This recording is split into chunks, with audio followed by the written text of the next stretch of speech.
Social media पर channel Mahalakshmi की ओर से आप सभी को सादर जय। पर आज कर रहे हैं कुछ खास बात गुरुवर के साथ और पारसनाथ भगवान के साथ। कहते हैं क्या मिलन होता है, और जब मिलन होता है चल अचल तीर्थ का, और ऐसे तो कहते हैं कुछ ना कुछ कमाल धमाल चमत्कार तो होता ही है। बस यही हुआ, सागर से मोराजी नगर यानी भागवत तीर्थ से गए थे गुरुवर मोराजी नगर में, और तब जैसे ही गुरुवर ने चरण से ऊपर देखना शुरू किया, कहते हैं ऊपर का छत्र कंपायमान हो गया। एक तरफ गुरुवर मुनि पुंगव सुधा सागर जी और दूसरी तरफ उपसर्ग को निवारक 10 भव तक बार बार कमट्स के रूप में सहने वाले, क्षमा को धारण करने वाले पारसनाथ खड़गासन। यह भव्य देखकर जो वहाँ पर सैकड़ों लोग थे वह हैरान हो रहे थे, आश्चर्यचकित हो रहे थे, और गुरुवर भी मुस्कुरा रहे थे, जैसे प्रतिमा के अंदर मुस्कान भी जैसे जीवंत हो उठी थी। हल्के हल्के हल्के हल्के छत्र चल रहा था कि लोग कहते हिल रहा था। लोग कहते हैं दो ऐसी ऊर्जाओं से, भगवान से ऐसी ऊर्जा जब मिल रही थी चल रही थी तो उससे हम कहेंगे कंपायमान हो रहा था। मुस्कान किसी की कम नहीं हो रही थी, नज़रों पे नज़र जैसे मिल रही थी, और सब देखकर, इसको देखकर इतने भावुक हो गए थे। कहते हैं ऐसे चमत्कार नहीं होते हैं, पर जो देखते हैं वह तो गदगद हो जाते हैं। अब तक स्थिर था, एकदम क्यों कंपायमान हो गया। यह दिखती है ऊर्जा उस प्रतिमा की, और जब सजीव ऊर्जा साथ मिल जाती है तो कहने हैं कुछ ना कुछ तो हिल ही जाता है। कभी गुरुवर के सामने खड़े होकर देखना ऊर्जा कैसे अंदर मिलती है, मन कितना शांत होता है और कितनी चंचलता खत्म होती है। यह आंखों देखा चमत्कार मोराजी नगर से जब गुरुवर सुधा सागर जी पहुंचे इन पारसनाथ प्रभु की प्रतिमा के सामने दर्शन करने, ध्यान लगाने, और ध्यान लगाते लगाते यह छवि में हो गया चमत्कार। अरे कंपायमान हो गया, ऊपर लगा छत्र। पंच कल्याणों का लगातार सिलसिला है, इसलिए आज दोपहर को सामयिक बाद आचार्य श्री विश्व सागर जी का हो गया यहाँ से विहार। जी हाँ, श्रवण बेलगोल से, जहाँ सुबह सुबह 58 फुट कल के दृश्य देख रहे हैं, 58 फुट 8 इंच उतंग।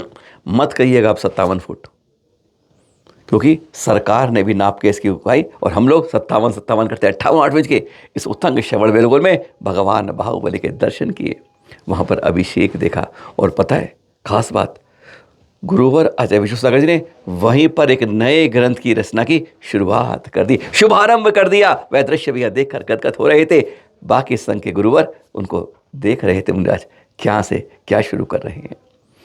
ऐसे होते हैं जब मिलन में आंखें गदगद हो जाती हैं, और ऐसे ना पक्षी बीट करता है, ना बैठता है, और ना इस इतनी ऊंची प्रतिमा की कभी छाया पड़ती है।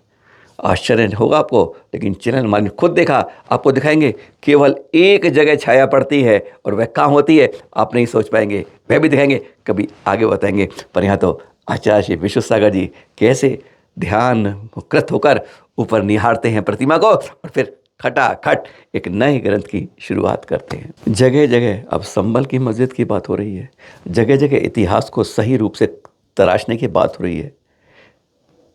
अयोध्या हो गया, काशी मथुरा चल रहा है, और कई जगह और बात हो रही है, और अब संभल की मस्जिद से यह इतिहास की बात, जहाँ पर यह विवाद चल रहा था। पर हाँ, हम तो बात कर रहे हैं दिल्ली राजधानी के कुतुब मीनार की, जहाँ पर सरकार मानती भी है, ASI लिखती भी है कि यह कुतुब मीनार 27 जैन मंदिरों को तोड़कर खड़ी करी गई। अब भी अवशेष मिलते हैं, कभी जाना आपको, जगह जगह वहाँ पर जो स्तंभ हैं उन पर आज भी पद्मासन तीर्थंकर प्रतिमाएँ दिख जाएंगी। हाथ कंगन को आरसी किया, पर हमारे बोलने से आपको फ़र्क नहीं पड़ता है, और ये पुष्पेंद्र जी बोल रहे हैं, अब तो समझ जाएंगे जब जगह जगह बोला जाता है। क्या बोला जाता है, ज़रा कान को सही कर लीजिएगा, ध्यान से सुन लीजिएगा, हमारे किस तरह से अतिक्रमण होता है। अरे 8वीं सदी शुरू होकर आज तक कहीं ना कहीं चलता। सुनिए ज़रा कुतुब मीनार के इतिहास के। कुतुब मीनार देखने जाइए, ताज्जुब आपको मजा आएगा सुन के। कुतुब मीनार में आर्कियोलॉजिकल सर्वे ऑफ इंडिया, जो भारत सरकार का एक डिपार्टमेंट है जो ऐसे पुरातत्व विशेष की चीजों का ध्यान रखता है, वहां उस आर्कियोलॉजिकल सर्वे ऑफ इंडिया का एक पत्थर लगा हुआ है। उस पत्थर पे लिखा हुआ है, ये ऑफिशियल है, आर्कियोलॉजिकल सर्वे ऑफ इंडिया का अगर कोई पत्थर लगा है तो वो सरकार का पत्थर होता है। उस पे लिखा हुआ है कि ये कुतुब मीनार 27 जैन मंदिरों को तोड़कर बनाई गई है। फिर किस बात का आप प्रूफ मांग रहे हैं? लेकिन यह बात प्रचारित नहीं होगी, फेसबुक पे तमाम पोस्ट होंगी, लेकिन यह पोस्ट नहीं जागृत होगी कि भाई ये कुतुब मीनार जो बनाई है, खुद सरकार कह रही है कि 27 जैन मंदिरों को तोड़ के बनाया है। ये कोई आरएसएस विश्व हिंदू परिषद नहीं कह रही है। आप बात बीच में तो लाइए, लोगों को बताइए, तो हम नहीं बताते हैं। इस समय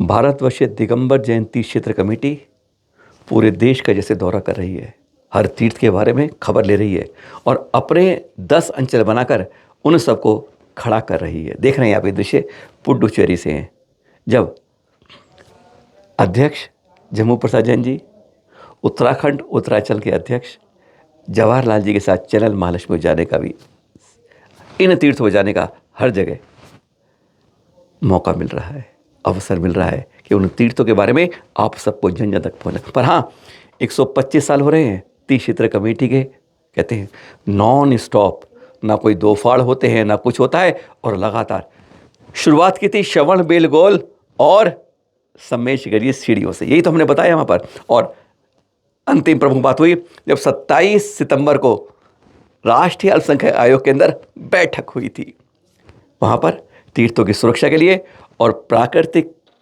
रूप से जो हमारी प्राकृत भाषा है उसको सरकारी दर्जा देंगे। और कहते हैं बस 6 दिन बीते नहीं कि 3 अक्टूबर को प्रधानमंत्री महोदय ने घोषणा कर दी प्राकृत को शास्त्रीय भाषा की। पर यह तो उपलब्धि की बात हो रही है, 125 साल बनाए, पर यहाँ पर बात हुई, यहाँ पर अध्यक्ष जम्मू प्रसाद ने स्पष्ट रूप से बता दिया कि समन्वय से हम जो अपने समाज के पैसे को, चाहे वह दिगंबर हो चाहे श्वेतांबर हो, उसके जो बर्बादी हो रही है उसको रोक सकते हैं। पर कल्याण जी आनंद जी जो पीढ़ी है वह नहीं चाहती है शायद।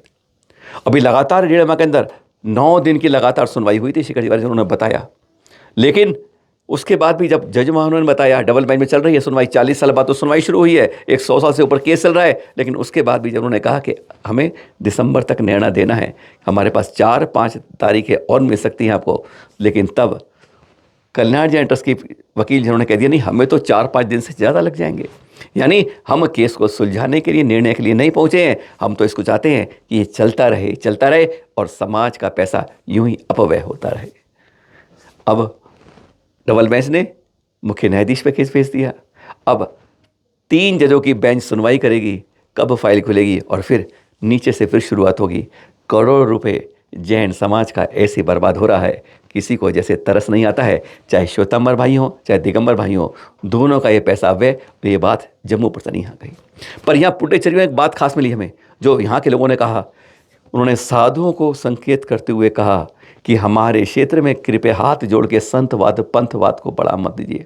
उनका कहना है कि 25-30 साल पहले यहाँ कोई संतवाद पंथवाद नहीं था, लेकिन आज उसके बीज उग गए हैं और आज समाज के अंदर जैसे 2 हिस्से हो गए। कई उन्होंने मुझसे जो बात करी हम हैरान हो गए।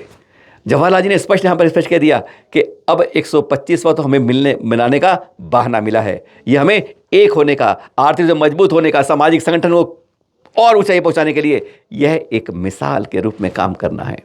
चाहे कोई परिवार हो, कारोबार हो, व्यापारी हो, महिलाएं हो, युवा हो, या सॉफ्टवेयर इंजीनियर हो, या बिजनेसमैन हो, विद्वान हो, साधे हो, पत्रकार हो, अरे जो भी हो, सबको अपना अपना सहयोग करके 22 अक्टूबर 2026 से 22 अक्टूबर 2023 तक के बनने वाले महोत्सव वर्ष के लिए हमें एक होकर संगठित होकर तीर्थ क्षेत्र कमेटी को इस पहुंचाना है। हर मंदिर को जोड़ना है। 12,500 से ऊपर तीर्थ मंदिर हमारे देश में, उनमें से अभी तक 350 ज़्यादा ही कुछ जुड़े हैं। अब जगह जगह गुल्लक रखी जा रही है। यहाँ पर तीर्थ क्षेत्र कमेटी ने पुडुचेरी में कुछ लोगों को सहयोग दिया। एक मंदिर की मूर्ति हमारी नीलगिरी महावीर स्वामी की खेत में पड़ी थी, स्कूल में पड़ी है, अब उसको एक मंदिर स्थापित करने के लिए अहिंसा वाक वालों को सहयोग दिया, जो जगह जगह खोज करके प्रतिमाओं को देख रहे हैं, संरक्षण कर रहे हैं। एक मंदिर में रंग रोगन काफ़ी जीर्ण शीर्ण हो गया था, उसके लिए सहयोग दिया गया।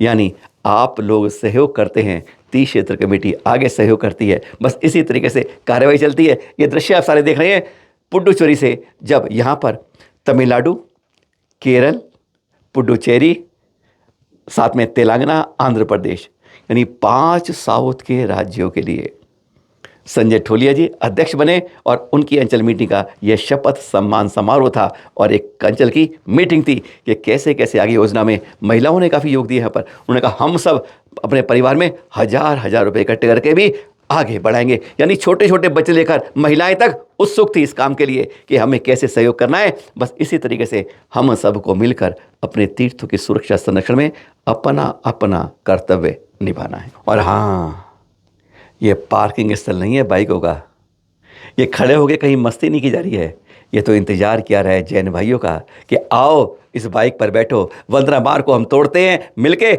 औगों को जैसे रौंदते हैं। महिलाएं भी इसके पीछे बैठती हैं, हम कैसे अपने को शर्मसार करते हैं। आज हम शिखर जी के वंदना मार्ग को, अगर तो आसान नहीं है इसको बनाना। पहली बार जब सीढ़ियाँ बनी थी ना, टी क्षेत्र कमेटी बनाई थी, तो कहते हैं एक एक ईंट रखने के लिए कितनी मेहनत करनी पड़ती है। अब आप सोच लीजिए, एक बोतल लेके चढ़ते हो तो डोली या बाइक का सहारा लेते हो, वहाँ पर जब ईंट लेके चढ़ते हैं तो कितना खर्च होता है। जो ईंट नीचे आपको मिलती है वह 10 गुना महंगी ऊपर जाके पड़ती है। वंदना मार्ग ऐसे नहीं बनते हैं, बहुत कई जगह पास करने पर तब जाके बनते हैं। और हम इस तरीके से अपने पुण्य अर्जन क्या मिलेगा हमें जब हम इस तरीके से इनका उपयोग करेंगे। कई संत कहते हैं अगर चढ़ नहीं पाते हो तो दूर से दर्शन कर लो, आपको उतना पुण्य मिल जाएगा। पर इस तरीके से जाओगे तो क्या पुण्य अर्जन करोगे, सोचिए, चिंतन कीजिए। आप पर छोड़ते हैं, फिर मिलेंगे आपके साथ कल सुबह 8 बजे। आपसे करेंगे विहार में भी हम जीवों को कैसे ध्यान रखते हैं, ये हमारे साधु संत कल बताएंगे।